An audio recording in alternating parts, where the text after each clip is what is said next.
तरुण कुठेतरी भरकटत जाऊ नये, व्यायामाच्या आवडीमध्ये असावा, केवळ ह्याच हेतूनं आपण हे चालू केलेलं आहे.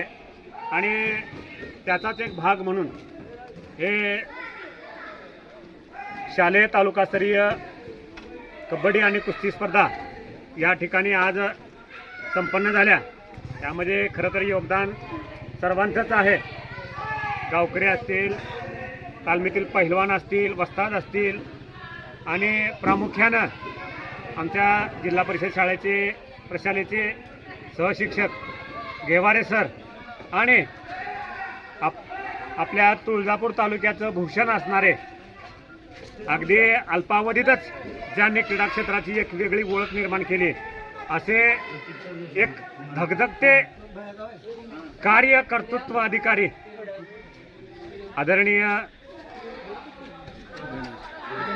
गणेश पवार सर यांनी आम्हाला ही संधी उपलब्ध करून दिली. त्यामुळं हे सर्व शक्य झालं. आणि साहेबांनी केवळ संधीच उपलब्ध करून दिली नाही, तर ते सुरुवातीच्या पहिल्या मॅचपासून शेवटचं बक्षीस वितरणापर्यंत स्वतः हजर राहिले. या प्रत्येक स्पर्धेतील प्रत्येक सामन्यामध्ये जिवंतपणा जागृत ठेवला आणि सर्वांना प्रोत्साहन दिलं. चुकीच्याला शासन करण्याचाही प्रयत्न केला. अतिशय माझं बालपण आठवलं की आमच्या बालपणामध्ये कसे शिक्षक कडक होते, प्रसंगी माया करायचे. त्याचं एक मूर्तिमंत उदाहरण म्हणजेच आपल्या तालुक्याचे, तुळजापूर तालुक्याचे तालुका क्रीडा अधिकारी पवार साहेब हे आहेत. ते आता त्यांचा सहवास आम्हाला लाभला, ते खरंच मला भाग्य वाटतं. आणि भविष्यातही त्यांच्यासोबत काम करायला आणखीन आवडेल.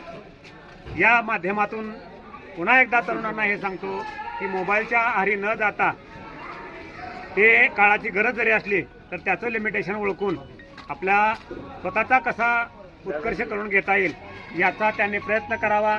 आणि खेळाच्या माध्यमातून जसं की खूप मोठे मोठे खेळाडू DYSP पर्यंत SP पर्यंत गेले, तसं आपण हे जाऊ शकाल. परंतु त्यासाठी केवळ कठोर परिश्रम. संत तुकाराम महाराज एक ठिकाणी म्हणतात, असाध्य ते साध्य करिता सायास कारण अभ्यास तुका म्हणे.